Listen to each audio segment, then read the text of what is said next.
নমস্কাৰ এই মুহূৰ্তত লৈ আহিছোঁ মেট্ৰিক এইচএছৰ ছাত্ৰ ছাত্ৰীসকলৰ বাবে এটা ডাঙৰ খবৰ মে' মাহত অৰ্থাৎ এইটো মাহতে ঘোষণা কৰা হ'ব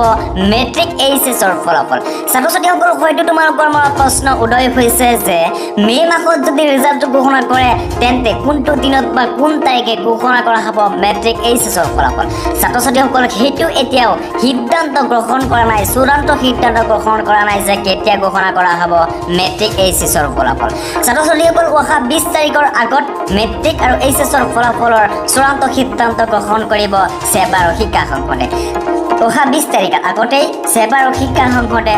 মেট্ৰিক এইচএছৰ ফলাফলৰ চূড়ান্ত সিদ্ধান্ত 3 তাৰিখ ঘোষণা কৰিব যে কেতিয়া ঘোষণা কৰা হ'ব মেট্ৰিক এইচএছৰ ফলাফল ছাত্ৰ ছাত্ৰীসকল অহা 25 তাৰিখৰ পৰা 31 তাৰিখৰ ভিতৰত তোমালোকৰ ৰিজাল্টটো কমপ্লিট কৰিব মেট্ৰিক এইচএছৰ ৰিজাল্টটো